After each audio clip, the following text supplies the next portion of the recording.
같이 읽겠습니다. 로마서 9장 14절로 18절까지 시작. 그런즉 우리가 무슨 말하리요? 하나님께 불의가 있느냐? 그럴 수 없느니라. 모세에게 이르시되 내가 긍휼히 여길 자를 긍휼히 여기고 불쌍히 여길 자를 불쌍히 여기리라 하셨으니 그런즉 원하는 자로 말미암도 아니요 다른 박질하는 자로 말미암도 아니요 오직 긍휼히 여기시는 하나님으로 말미암음이니라. 성경이 바로에게 이르시되 내가 이 일을 위하여 너를 세웠으니 곧 너로 말미암아 내 능력을 보이고 내 이름이 온 땅에 전파되게 하려 함이로라 하셨은즉 그런즉 하나님께서 하고자 하시는 자를 긍휼히 여기시고 하고자 하시는 자를 강팍해 하시느니라. 아멘. 그 오전에 말씀을 잠깐 살펴보고 가겠습니다. 골로새서 1장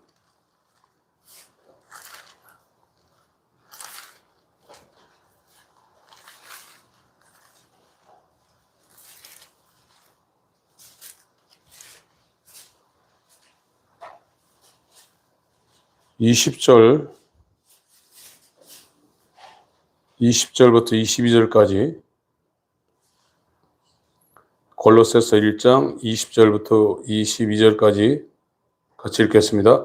시작. 그의 십자가의 피로 화평을 이루사 만물 곧 땅에 있는 것들이나 하늘에 있는 것들을 그로 말미암아 자기와 화목해 되기를 기뻐하심이라.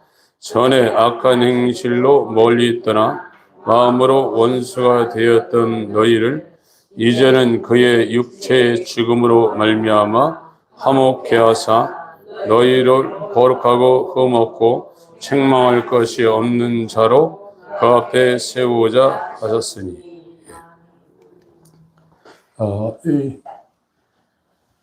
이 원수와 하나님이 화목을 하신다는 겁니다. 한자로 화자가 화활화, 화목할 목입니다. 이게. 이 화목 제물로 하나님이 세우신 분이 하나님의 어린 양, 그리스도이신 이 그리스도라고 할 때는 이 왕, 이 선지자, 이 제사장, 이 세 가지가 그리스도가 기름 부음을 받고 행하신 거예요. 다스리고 미리 알려주고 죄를 대신 속죄하는 이것이 그리스도의 3대 직입니다. 그래서 하나님의 어린 양이며 대제사장이에요. 대제사장. 이건 구약은, 그러니까 구약 없는 이 신약은 없습니다. 이 구약은 전부 다 모형이고 비유고, 근데 이 모형과 비유의 실상이 신약이에요. 구약을 모르면 신약을 모르는 거예요. 여기 구약은 레위 계통의 인간 제사장, 아론 계열의 인간 제사장. 인간은 죽고 나서 죽고 하니까 이게 제사장이 많아요. 그런데 이건 전부 다 모형이에요. 비유예요. 그래서 제물도 양, 이 염소, 이 황소 하는 이런 불완전한 제물이죠.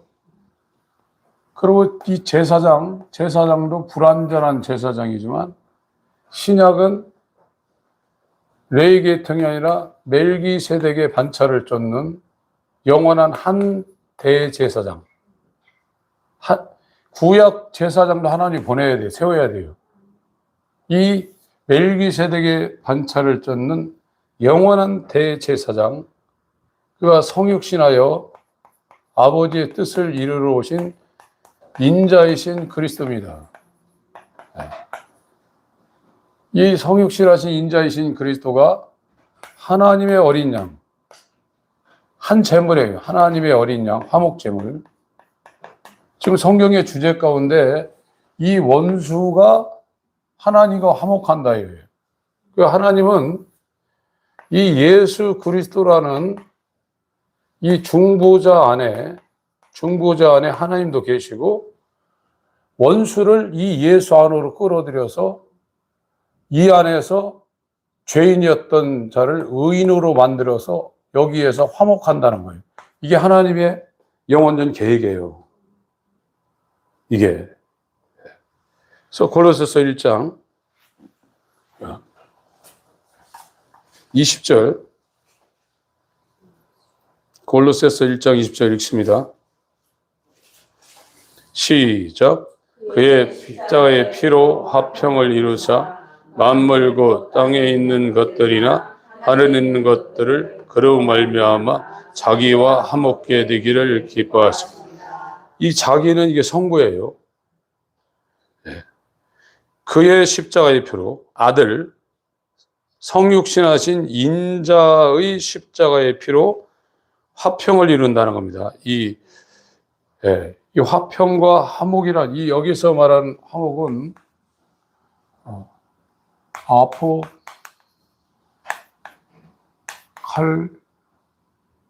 칼라소스인가? 네.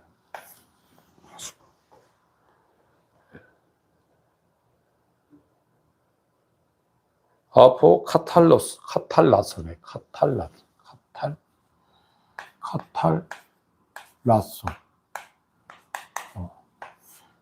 이게 아포 카탈라소라는 단어가 이 화목입니다. 화목. 그 화목은 하나님께서 죄인인 인간과 화목할 수 있는 이 유일한 곳으로 정한 것이 예수예요.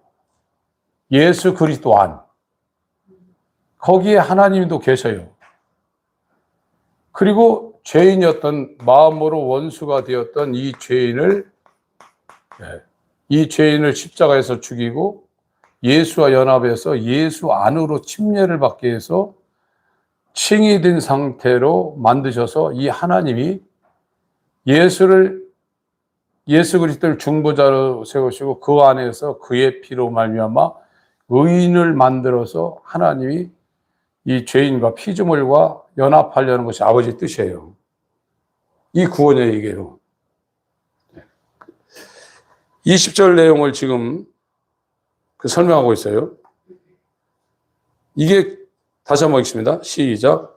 그의 십자가의 피로 화평을 이루사 만물 곧 땅에 있는 것들이나 하늘에 있는 것들을 그로 말미암아 자기와 화목게 되기를 기뻐. 이것이 아버지가 기뻐하시는 아버지의 영원전 뜻이에요. 이게 아버지 하늘에서 이룬 창세전 이 세상을 만들기 전 창세전 이 하늘에서 이룬 아버지의 뜻이에요. 아버지의 기쁘신 뜻이에요. 에베소서 1장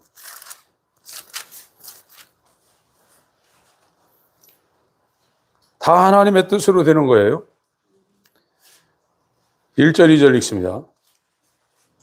시작. 하나님의 뜻으로 말미암아 그리스도 예수의 사도된 바울은 에베소에 있는 성도들과 그리스도 예수 안에 신실한 자들에게 편지하노니 하나님 우리 아버지와 주 예수 그리스도를 쫓아 은혜와 평강이 너에게 있을지어다. 계속 읽습니다.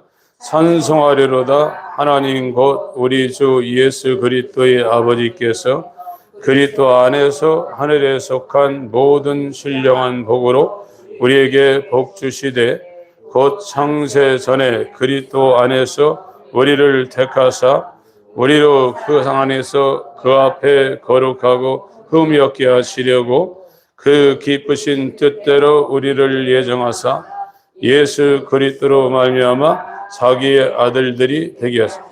전부 성경에서 말하는 것은 창세전 하늘에서 작정하신 하나님의 뜻, 이것이 아버지의 기쁘신 뜻이라 이거예요. 기쁘신 뜻. 이 뜻이 뭐냐? 피조물인 이 죄인을 예수 안으로 이렇게 옮겨서 하나님과 화해되고 하나 되게 하는 이것을 아버지께서 계획하신 거예요.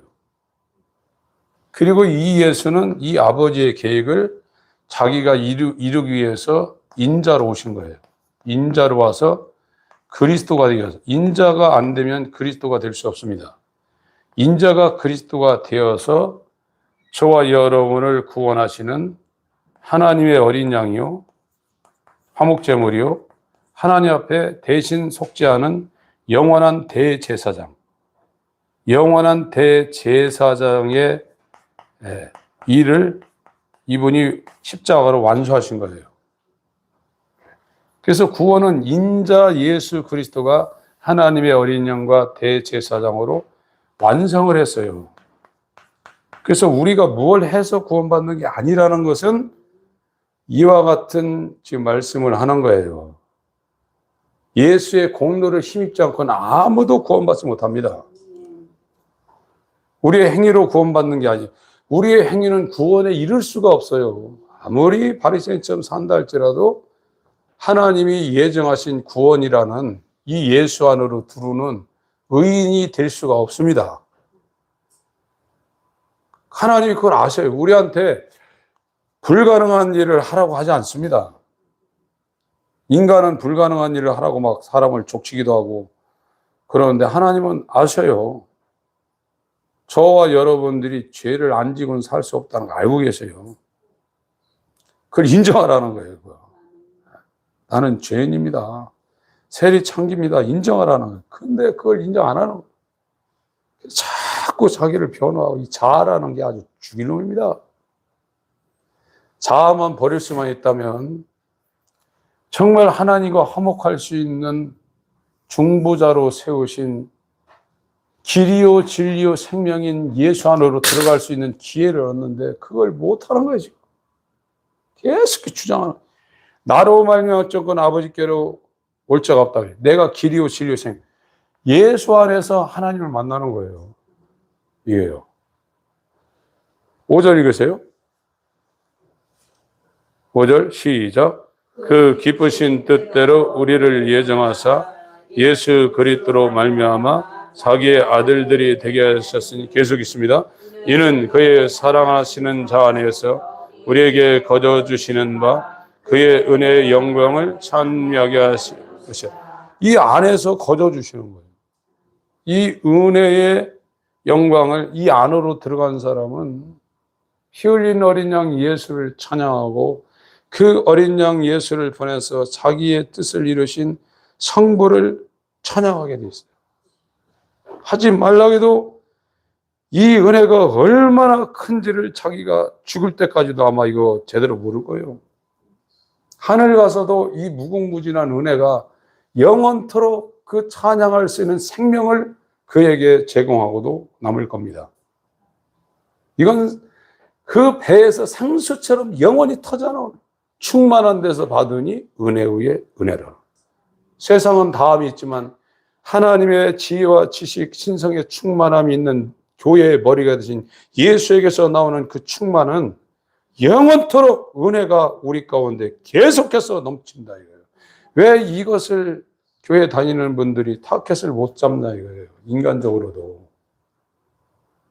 다함이 있는 세상, 너희가 마시는 물은 먹어도 목마르지만 내가 주는 물은 영원히 목마르지 아니하리라. 근데 왜 방향 전환을 안 하냐 이거예요. 마귀예요. 그리고 마귀가 또 못하게 해. 그걸 마음을 붙잡고 있는 거예요. 그래서 기도나 이 예배나 이 찬양할 때 머리로 하려고 하지 마세요. 자꾸. 예, 자꾸 마음으로 하나님을 만나려고 해야 돼요. 마음으로. 집중해야 됩니다. 마음으로. 사람들 여기서 머무르잖아요. 기도의 자리, 찬양의 자리, 예배 자리 계속 마음을 원한다고 하잖아요. 마음을 내놓으라. 일부만 내놓은 게 다 내놓으라. 하나님은 다 내놓으라는 겁니다. 계속 읽습니다. 7절. 시작. 우리가 그리스도 안에서 그의 은혜의 풍성함을 따라 그의 피로 말미암아 구속 죄 사함을 받았으니 이는 그가 모든 지혜와 청명으로 우리에게 넘치게 하사 그 뜻의 비밀을 우리에게 알리셨으니 그 기쁘심을 따라 그리스도 안에서 때가 찬 경륜을 위하여 예정하신 것이니 하늘에 있는 것이나 땅에 있는 것이 다 그리스도 안에서 통일되게 하려 하사. 이게 아버지의 뜻이에요. 예수 안으로 들어가서 예수 안에 계신 하나님이 이 예수 안으로 들어온 이 인류와 하나가 되려는 이 기쁘신 뜻, 화목하게 하는 하나님과 인간이 하나가 되는 이 화목을 하나님께서 정하신 거죠.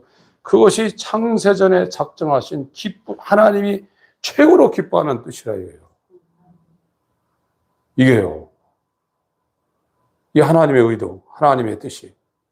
그래서 아들은 내가 아버지께서 기뻐하시는 이 진리인 이 아버지의 뜻을 내가 이루겠습니다 하시고, 그가 인자로 자기를 낮추지 않으면 그리스도가 될 수 없고, 그러면 이 하나님의 어린 양이 되어서 십자가에 제물로 죽고 이 피를 들고 가가지고 하나님 앞에 제사하는 영원한 대제사장이 될 수가 없어요. 인간이 아닌 자는 인간을 위한 대제사장으로 못 갑니다. 천사가 할 수 있는 게 아닙니다. 영이신 하나님이 할 수 있는 게 아니에요. 하나님도 몸을 갖고 와야 대제사장이 되고 사망을 갚을 수 있는 생명을 피로 흘려서 죽일 수 있는 하나님이 받으실 만한 어린 양이 되는 거예요. 이 두 가지는 말씀이 성육신 되지 않으면 이건 절대 불가능한 거예요. 이거를 아버지께서 작정하시고 사람이 죽인 게 아니라 이 하나님의 어린 양 예수를 아버지가 내어줬다고 그랬죠. 빌라도하고 헤롯이 작당을 해가지고 바리새인 율법사들이 인간이 죽은 게 아니라 이게 계획됐는데 그들이 그 일을 감당했다는 거예요. 예수 그리스도는 창세전부터 사람으로 오시기로 돼 있고 죽기로 작정되신 분이에요. 내어줬다고 그랬어요. 로마서 8장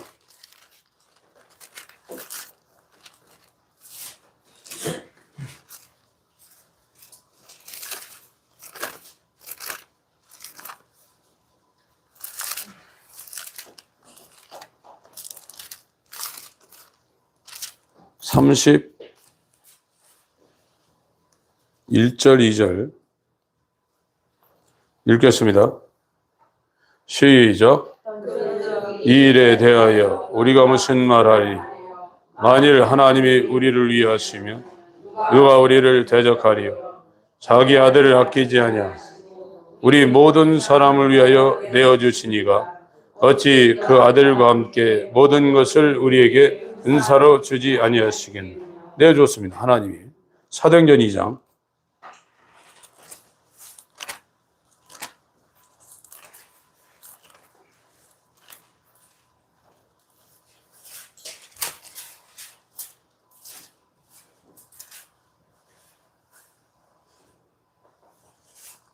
23절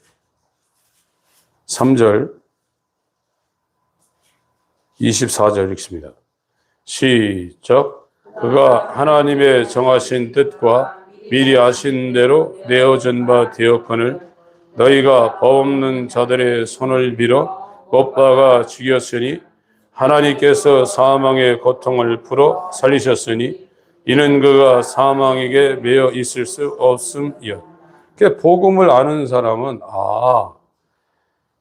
이 아버지의 뜻이 인간이 범죄하기 전에 이렇게 설계되어 있구나. 그리고 이 아버지의 뜻을 성자가 이루시기 위해 창세전에 인간의 모습으로 와서 십자가에서 피 흘릴 것을 예수님이 그대로 받아서 그걸 이루려고 성육신했구나. 하는 이 배경을 다 갖고 있어야 돼요. 이걸 갖고 있지 않고 예수 십자가의 얘기고 예수 피의 경은 복음이 어떻게 되는지를 그 사람이 모르고 있는 상태에서 흉내내고 있는 복음을 전하기 때문에 그것은 보내심을 받은, 부르심을 받은 자들에게 정확하게 전달이 안 됩니다.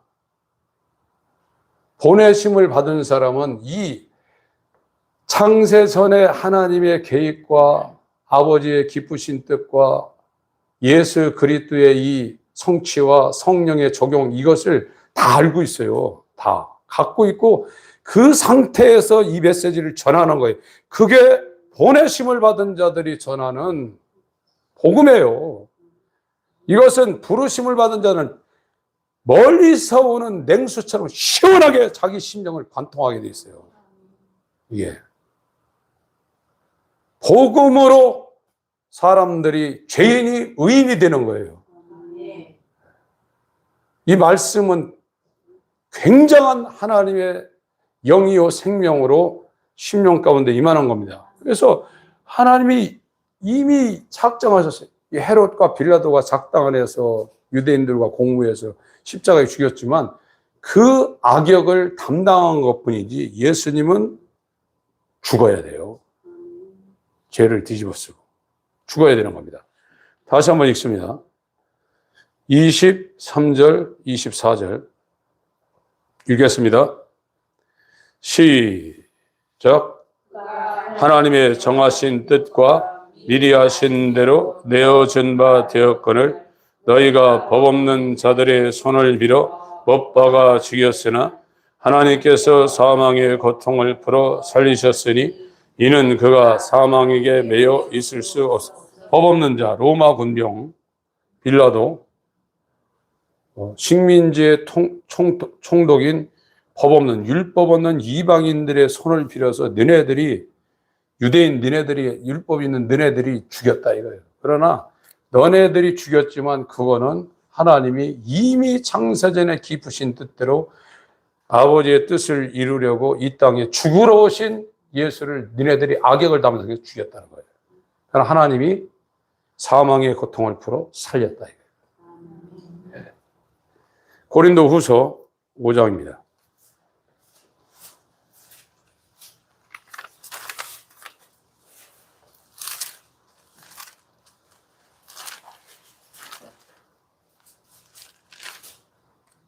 (19절) 18절부터 읽습니다. 17절부터 읽겠습니다. 시작.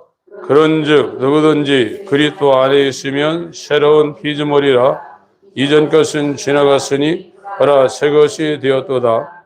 모든 것이 하나님께로 났나니 저가 그리스도로 말미암아 우리를 자기와 화목하게 하시고 또 우리에게 화목하게 하는 직책을 지었으니 이는 하나님께서 그리스도 안에 계시사 세상을 자기와 화목하게 하시며 자기의 죄를 저희에게 돌리지 아니하시고 화목하게 할 말씀을 우리에게 부탁하셨느니라. 이러므로 우리가 그리스도를 대신하여 사신이 되어 하나님이 우리로 너희를 권면하시는 것 같이 그리스도를 대신하여 간구하노니 너희는 하나님과 화목하라. 하나님이 죄를 알지도 못하신 자로 우리를 대신하여 죄를 삼으신 것은 우리로 하여금 저희 안에서 하나님의 의가 되게 하려 하십니다. 지금 예수와 십자가에 대해서 예수와 이 십자가에 대해서 바울이 설명하고 있어요. 하나님의 뜻은 예수 그리스도를 인자로 보내서 그리스도가 되게 해서 하나님의 어린 양으로 화목제물이 되어 피 흘리는 죽음을 당하고 그가 대제사장이 되어서 하늘 성소에 가서 자기 피를 뿌려서 이 자기 뜻대로 살 수밖에 없는 첫 아담에 속한 이 죄인들을 대속했어요. 그 피가 하나님이 미리 하시고 정하신 자들을 그 피를 힘입어서 예수 안으로 끌고 와서 그 피를 힘입어서 의인이 칭의가 되어서 하나님 아버지의 뜻은 예수 안에 아버지가 계세요. 그리고 이 죄인을 예수 안에서 아버지와 화목하게 하는 것이 아버지의 뜻인데, 이 역할을, 이 화목제물, 중보자일을 말씀이 담당하기로 창세전에 아버지와 언약이 된 거예요. 그래서 그 일을 담당하시기 위해서 때가 차가지고, 범사에 때가 있다고 그랬습니다. 때가 차서 2000년 전에 여자에게서 남자의 씨로 온 것이 아니라 여인의 후손으로, 원수의 머리를 진멸할 여인의 후손으로 와서 율법 아래 오셔서 율법 아래 죄인된 아담의 후손을, 자기가 율법을 완성하고 율법을 어겨서 죄인된 그거를 또 속죄하셔서 그가 이 모든 것을, 아버지의 뜻을 다 이룬 거예요. 다 이뤘다. 이게 구원이에요. 이제 여기에서 일로 들어온 사람은 인자가 그리스도로 이룬 모든 율법의 의와 속죄가 그냥 선물로 주어지는 거예요. 선물로. 그래서 구원받는 거예요. 이게 성경에서 말하고는 복음의 배경이에요. 이거를 하나님이 알게 하셔서 이 배경을 갖고 복음도 전하고 삶을 살아야 돼요. 로마서 5장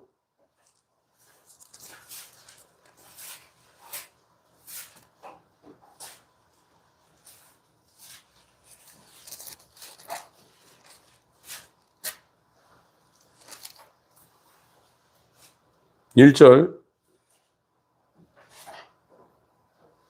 2절 읽습니다. 시작. 그러므로 우리가 믿음으로 의롭다 하심을 얻었은즉 우리 주 예수 그리스도로 말미암아 하나님으로 더불어 화평을 누리자.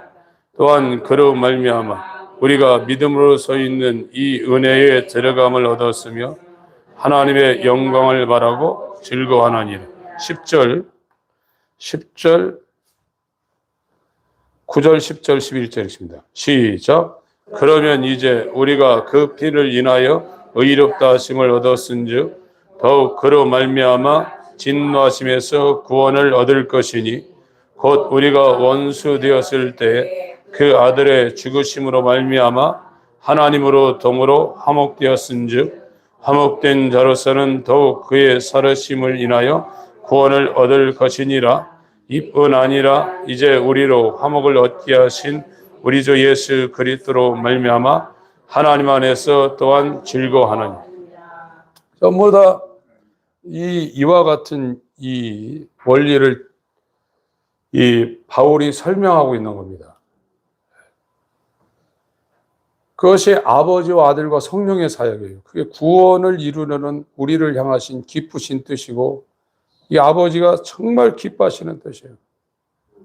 그래서 그 기쁘신 뜻을 이루러 오신, 인자로 오신 예수가 요한으로부터 침례를 받을 때 물에서 올라오니까 저는 내 사랑하는 자요, 내 기뻐하는 자라.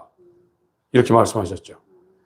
변화상에서 모세와 엘리야가 예수님하고 대화할 때 뭐 얘기했습니까? 누가복음 9장에 별세하실 것을 얘기했어요. 죽을 걸 얘기했어요.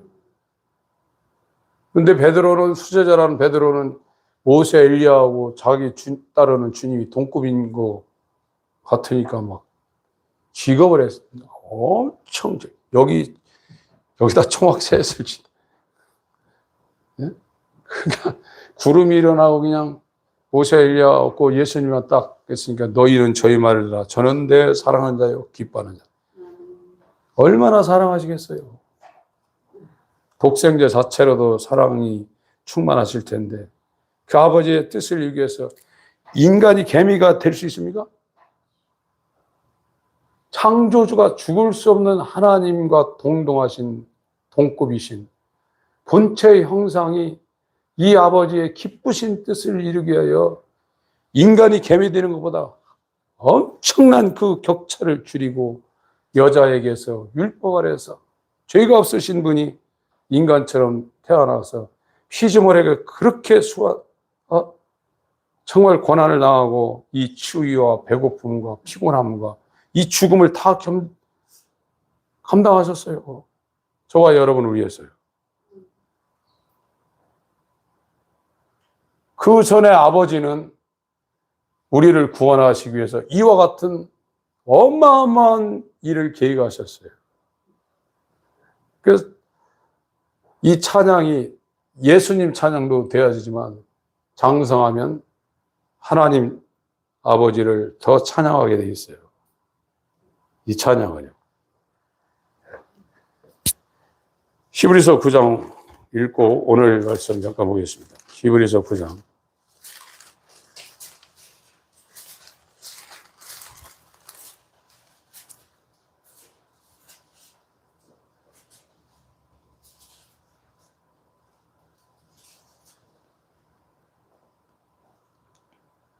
십 1절부터 읽겠습니다. 시작.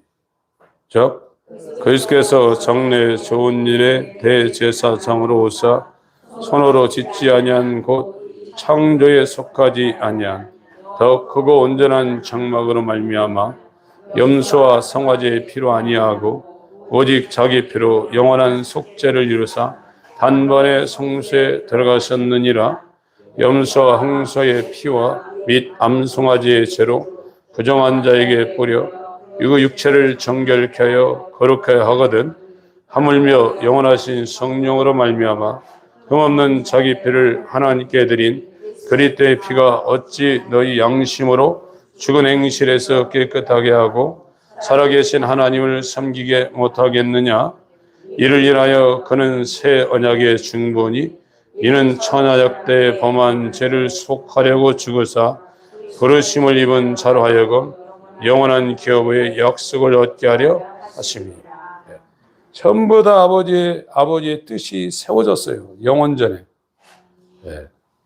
예수 안에서 피조물을 새 창조물로 만들어서 자기와 화목하게 하는 기쁘신 뜻을 세운 거고 그걸 말씀이 감당하기로 아버지와 언약이 된 거예요. 그래서 아버지의 뜻대로 때가 참에 여자에게서 나게 하시고 율법 아래 나게 하셔서 우리를 속량하려고 그분이 아버지의 뜻을 이루려고 이 땅에 오셨다 이렇게 말씀하고 있고 아버지는 어디서 만나냐? 예수 안에서. 이게 성전입니다. 예수가 성전. 우리가 구원받는 것은 너희는 사도와 선지자의 토위에 세우심을 입은 자라 예수 그리스도께서 친히 모퉁이 돌이 되셨느니라. 너희가 그 안에서 건물마다 연결하여 성전이 되어가고 너희도 성령 안에서 하나님이 거하실 초소가 되기 위하여 주 안에서 함께 지어져 가느니라. 이렇게 되는 거예요. 그래서 아버지가 예수 안에, 예수가 아버지 안에, 내가 너희 안에, 너희가 내 안에. 완전 하나, 통일. 하나님도 하나이시오. 아버지는 만유에 계시고 만유를 통일하시고 만유 가운데 계시느니라. 하나. 몸이 하나요, 성령이 하나요, 너희가 부르심의 한 소망 가운데 부르심을 입었느니라. 주도 하나요, 믿음도 하나요, 침례도 하나요, 하나님도 하나이시니 하나님은 만유시오. 만유 위에 계시고 만유를 통일하시고 만유 가운데 계시느니라. 예수 안에서 하늘의 것과 땅의 것이 통일되게 하려 하시려. 이것이 창세전 아버지의 기쁘신 뜻이요. 이것이 우리에게 성부와 성자와 성령, 계획과 성취와 적용으로 우리 가운데 이루어지는 구원이에요. 엄청나죠, 이게요. 하늘에 속한 모든 신령한 복을 예수와 함께 상속받는 이 어마어마한 복이 하나님이 미래하신 자들에게 이루어지는 것입니다. 오늘 본문으로 가겠습니다. 로마서 9장.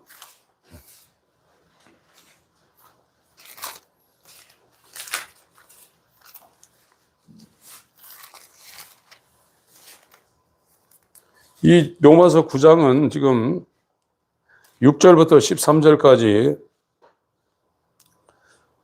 두 가지 반론을 지금 제기하고 있어요. 첫 번째는 어떤 사람한테는 긍휼을 베풀고 어떤 사람은 긍휼을 베푸지 않는다는 거예요. 이 긍휼이라는 것이 이게 자랑할 긍자고, 이 휼은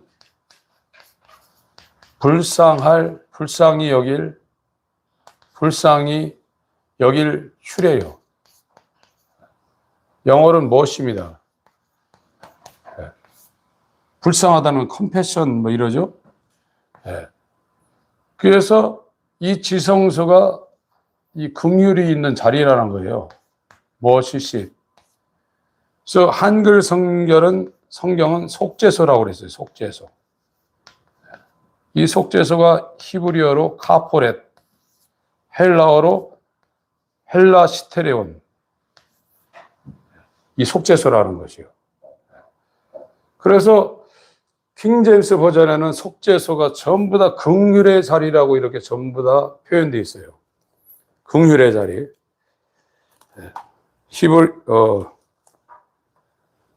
오전에 읽었었던 출애굽기 25장을 읽겠습니다. 속죄함 한번 해야 되겠네요. 속죄함.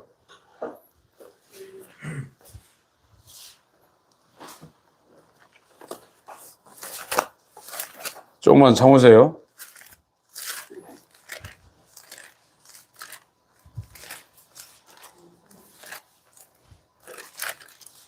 백과 19장.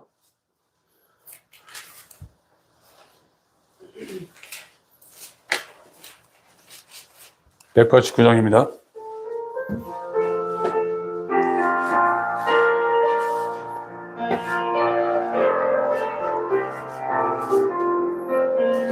마음에 가득한 의심을 깨치고 합기 화평한 마음으로 찬송을 부르는 어린 양 예수의 그 피로 속죄함하던데, 속죄함 주 예수 내 죄를 속겠네. 할렐루야 소리를 합하여 함께 찬송하세.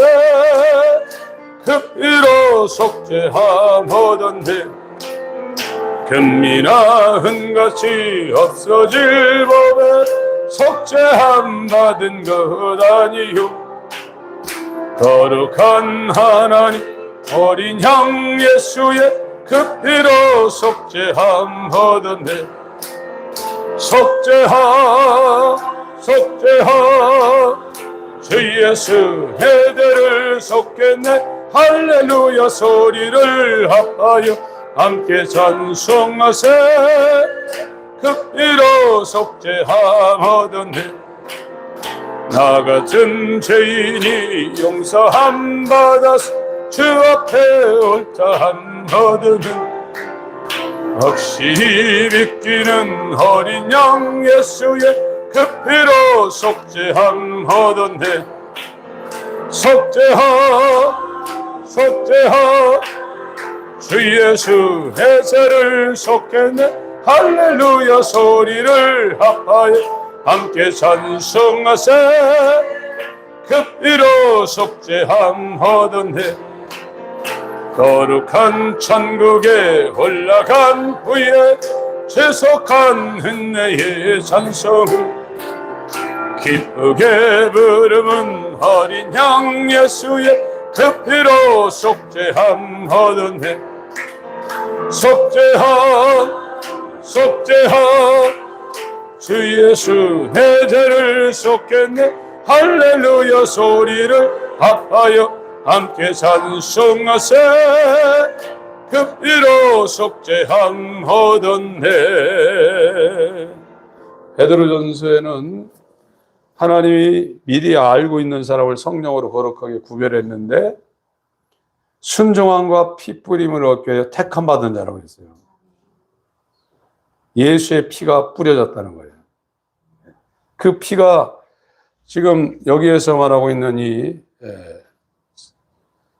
지성소에, 이 지성소, 출애굽기 25장 22절, 모세야 금으로 쳐가지고 이렇게 법궤를 만들고 금으로 써서 두 그룹을 날개를 펴가지고 그 법궤 위에 날개를 피게 하는데 그게 속죄소, 이게 긍휼의 자리, 머시, 긍휼의 자리. 그래서 이 불쌍히 여길 자를 불쌍히 여기고 긍휼히 여길 자를 긍휼히 여긴다고 그랬어요.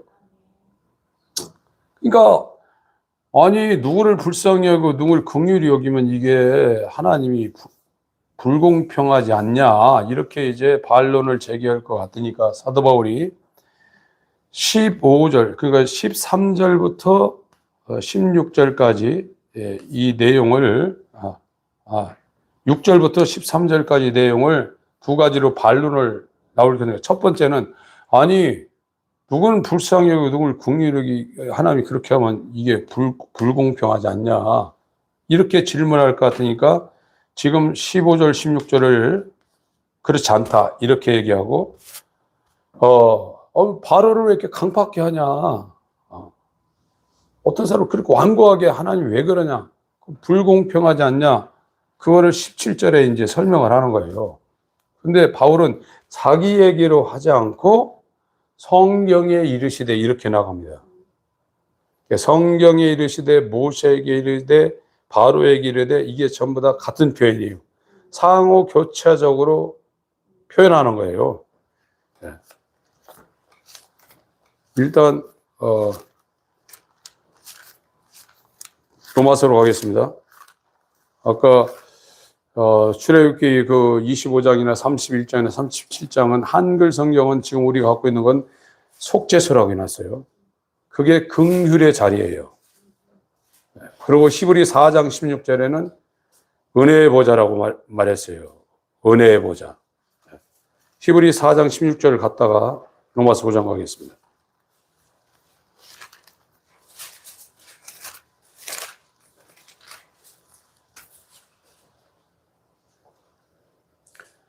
(16절) 읽습니다. 히브리 4장 16절 시작. 그러므로 우리가 긍휼하심을 받고 때를 따라 돕는 은혜의 보좌 앞에 담대히 나갈. 그러니까 이 지성소 앞에 이 피를 의지해서 담대히 나가요.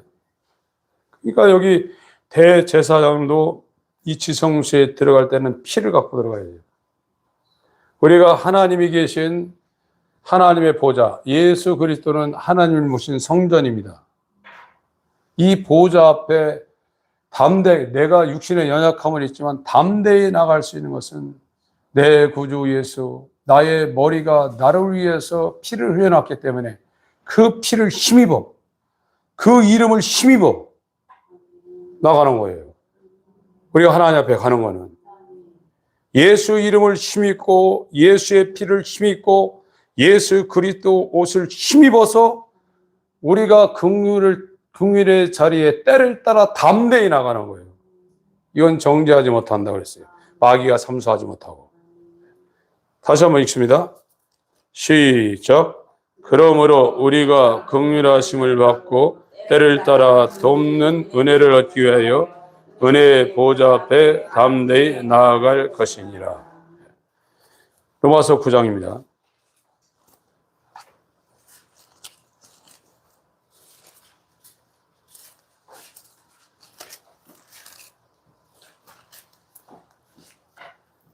(15절) 16절 있습니다. 하나님께 불의가 없다고 지금 14절에 전제를 해놓고 15절 16절 말하고 있어요. 시작. 모세에게 이르시되 내가 긍휼히 여길 자를 긍휼히 여기고 불쌍히 여길 자를 불쌍히 여기리라 하셨으니 그런즉 원하는 자로 말미암도 아니요 다른 박질하는 자로 말미암도 아니요 오직 긍휼히 여기시는 하나님으로 말미암아. 그러니까 에서는 버리고 야곱은 택했다. 에서는 긍휼히 여김을 받지 못하고 내가 야곱을 긍휼히 여겼다. 이게 불공평하다 이렇게 반론을 제기할 거니까 바울이 성경을 가지고 이거를 반론을 잠재우는 겁니다. 저와 여러분은 아무도 하나님의 긍휼을 받을 자격이 없어요. 죄인이기 때문에요. 출애굽기 33장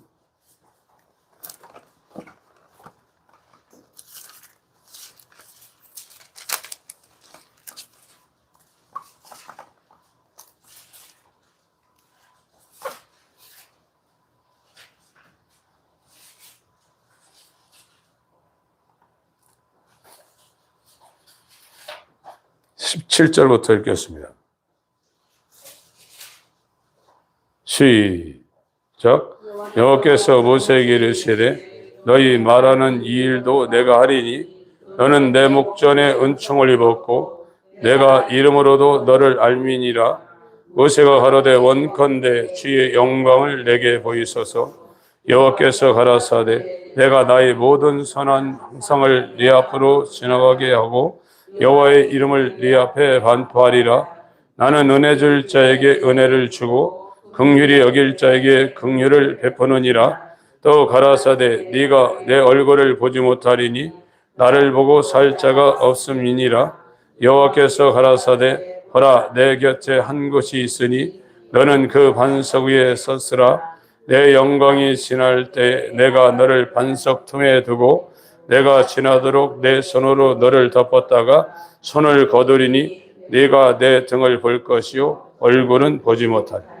32장인 모세가 이제 십계명을 받으러 시내산에 올라가니까 밑에서 안 내려오니까 하루 이틀이 아니라 40일 동안 안 내려오고 있어요.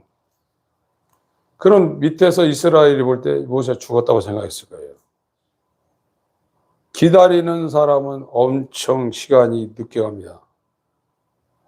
10분 기다렸는데도 기다리는 사람 1시간도 더 길게 느낄 수 있어요. 그런데 하루도 아니고 모세만 따라왔는데 모세가 하나님 만나러 산꼭대기에 올라가서 안 내려오는 거예요. 열흘 뒤도 안 내려오고 20일 뒤도 안 내려오고 30일 뒤도 죽었다 이거예요. 그래서 우리를 인도할 이 사람들 생각해 보세요. 정든 고국을 떠나가지고 홍해를 건너서 광야 거쳐가서 시내산 거기 아라비아 광야 가면 아무것도 없어요. 물도 안 나죠. 풀 한 폭이 없죠. 바위산입니다. 그러니 대책을 세워야 되잖아요. 신을 만들었어요. 인간이 만든 모든 신은 금송아지라는 거예요. 우상이라는 거예요. 이거 해놓고 막 난리 났어요. 32장 보면. 모세가 내려오다가 하나님께 받은 그 돌비석 2개를 깨쳐버렸어요. 그리고 막, 우상 숭배한 자들을 막 죽이는 일이 나오잖아요. 그러니까 하나님도 다 죽여야 되겠다. 이렇게 얘기하니까 하나님 그러지 마시고 저들 애굽에서 이집트에서 꺼냈는데 만약 여기서 다 죽이면 하나님 없다고 하니까 살려주세요. 지금 모세가 그러고 있는 거예요. 그런데 하나님은 니들이 그냥 가라 이거예요. 모세가 다 살려달라고 했는데 여기에서 다 살리지 않고 긍휼히 여길 자를 긍휼히 여기고 불쌍히 여길 자를 불쌍히 다 죽여야 되는데 그중에 하나님이 조금 남겨놓은 오이밭에 상징막같이 참외밭에 원두막같이 조금 남겨놓은 남은 자를 살리겠다는 거예요. 지금요.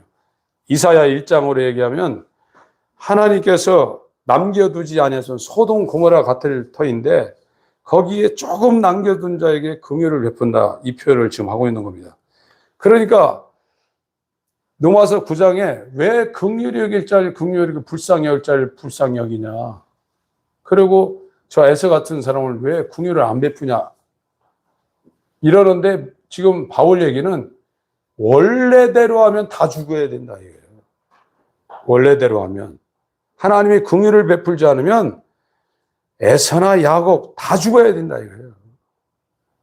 그러나 조금 남겨둔 자들에게 하나님께서 긍휼을 베푼다. 지금 그 설명을 하고 있는 겁니다. 그러니까 이렇게 반론, 왜 하나님 불공평하잖아요. 왜 에서하고 야곱, 이스마엘, 이삭, 이스마엘은 이스라엘에서 제껴지고 왜 한 배에서 난 엄마도 이스라엘, 아빠도 이스라엘. 그러나 이스마엘은 아빠는 이스라엘, 엄마는 이방인이라 그거 인정할 수 있다. 이거 하갈이니까 사라가 아니라. 그건 이스라엘에서 제껴줄 수 있다고 그러지만 두 번째 예를 든 리브가하고 이삭은 둘 다 히브리인데 왜 도대체 히브리 부부 사이에 태어난 히브리인 에서와 야곱 중에 에서는 이스라엘 바깥으로 덤기고 야곱만 챙기냐 이거예요. 이렇게 반론을 낼 것 같으니까 원래는 다 죽어야 된다 이거예요. 그러나 아브라함을 선택하고 이삭을 선택하고 야곱을 선택하는 것은 긍휼히 여길 자에게 긍휼히 여기시는 하나님의 주권이라 이거예요. 그 얘기를 지금 설명하고 있는 거예요. 이사야 1장을 보겠습니다.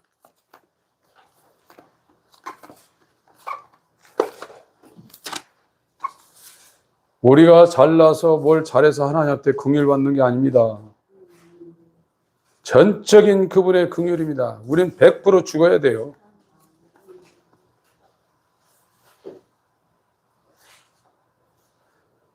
(18절부터)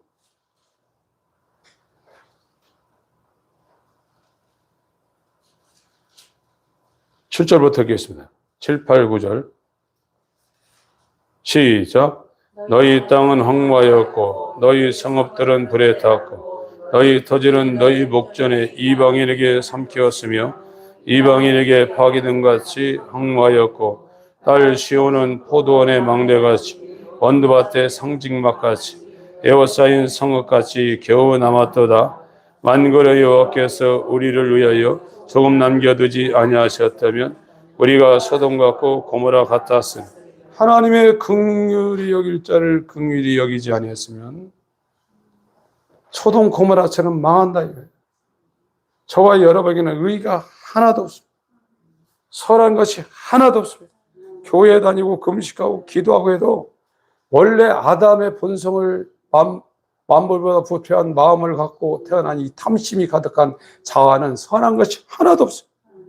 의가 하나도 없어요. 하나님이 조금 딸시온 민족이라는 거예요. 하나님 민족.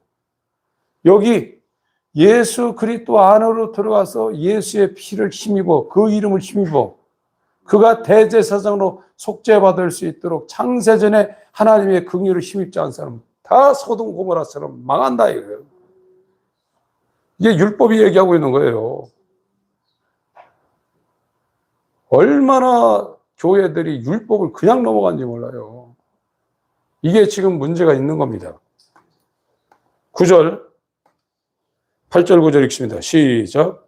딸 시온은 포도원의 망대같이 원두밭의 상징막같이 에워싸인 성읍같이 겨우 남았도다. 만군의 여호와께서 우리를 위하여 조금 남겨두지 않으셨다면 우리가 소돔 같고 고모라 같았으리. 그러니까 긍휼 문제를 만약에 의 문제를 갖고 공의 문제 갖고 물어보면 살아남을 수 하나도 없다는 거예요. 의를 기준으로 대서 만약 구원 문제를 얘기하게 되면 예수 그리스도만은 의롭지 나머지 전부 다 불의하다 이거예요. 이 긍휼 문제는 의를 기준으로 하는 것이 아니라 여기에서 말하는 것은 긍휼을 기준으로 지금 얘기하고 말하지 말라 이거예요. 아담의 후예들아 말하지 말라 이거예요. 그러나 조금 남겨둔 자들에게 긍휼을 베푸시는 하나님, 그가 이스라엘이 긍휼을 받기로 창세전에 예정된 아브라함이 조상된 이스라엘이라. 그 이스라엘 중에서도 이스라엘이 아닌 자들이 있다. 그러니까 이방인 중에서도 창세전에 아브라함이 조상인 이삭을 받을 그리스도를 받을 이스라엘이 있다. 그 설명을 지금 하고 있습니다. 로마서 9장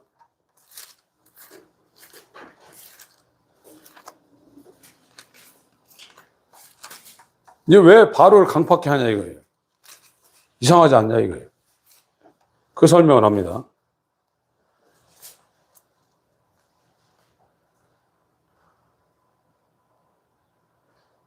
(17절) 읽습니다.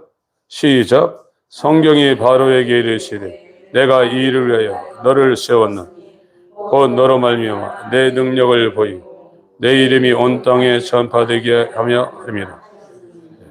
출애굽기 9장을 읽겠습니다. 출애굽기 9장 16절.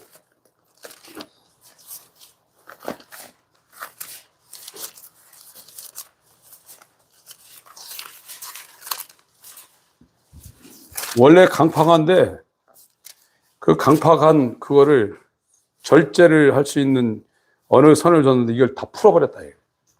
출애굽기 9장 16절. 시작.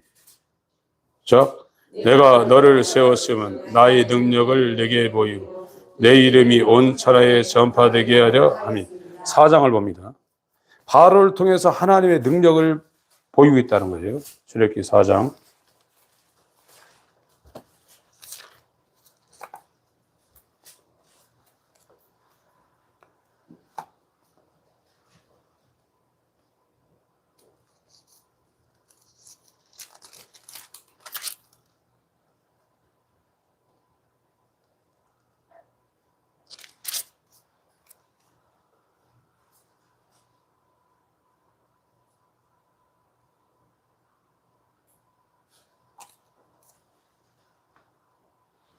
10.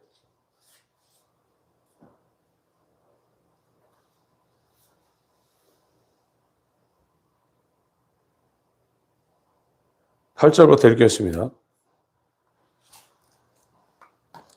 시작. 그들이 너를 찾지 아니하며 그 처음 이적의 표징을 받지 아니하여 둘째 이적의 표징을 믿으리라. 계속 읽습니다. 그들이 이후 이적을 믿지 아니하며 내 말을 듣지 아니하거든 너는 하스를 조금 취하였다가 뒤에 부르라. 내가 취한 하스가 육지에서 피가 되리라. 21절 읽습니다. 출애굽기 4장 21절. 시작. 여호와께서 모세에게 이르시되 내가 애굽으로 돌아가거든 내가 네 손에 준 이적을 바로 앞에서 다 행하라. 그러나 내가 그의 마음을 강팍케 한즉 그가 백성을 놓지 아니. 그래서 10가지 재앙을 내렸잖아요. 근데 하나님이 성경에 이르시되 바로의 마음을 강팍하게 한다고 그랬어요. 그래서 강팍하게 해서 이스라엘을 보내야 되는데 보내지 않게 첫 번째 재앙부터 10번째 재앙까지 하다가 10번째 재앙은 놨어요. 그런데 또 쫓아가잖아요. 이건 하나님의 능력을 바로를 통해서 나타내 보이려고. 한 번 이렇게 재앙을 줬는데 항복 가시오 이러면 이게 너무 심각하게 끝나잖아요. 그래서 바로를 강팍해 해서 하나님의 능력을 나타내는 도구로 하나님이 바로를 썼다 이거예요. 하나님의 주권이라는 겁니다. 그래서 지금 로마서 9장의 바울의 이 논증하는 것은 성경을 이용해서 반론도 잠재우고 있는 거예요. 하나님의 절대 주권이 어떤 것인가를 성경에 이르시되 하나님이 말씀하시되 바로에게 이르시되 모세에게 이르시되 이게 전부 다 하나님의 말씀이거든요. 성경을 이용해서 하나님의 이 구원은 긍휼히 여길 자를 긍휼히 여기고 불쌍히 여길 자를 불쌍히 여기고 강팍해 할 자를 강팍해 하고 그 뒤에 이제 토기장이요 토기 나와요. 토기가 토기장애를 실문할 수 있겠느냐? 하나님의 절대 주권의 구원에 달려 있다. 이거를 정확하게 아셔야 됩니다. 그래야 하나님 앞에 무릎 꿇게 되어 있습니다. 네. 하나님 아버지, 우리의 어떠한 행함이나 다른 박질로 말미암음도 아니요 오직 긍휼히 여기시는 하나님으로 말미암는 이 놀라운 예수의 형상을 똑같이 본받아 창조되는 이 구원의 역사에 우리가 율법과 복음 앞에 납작이 엎드려 있습니다. 주님의 기쁘신 뜻대로 이루어 주시옵소서.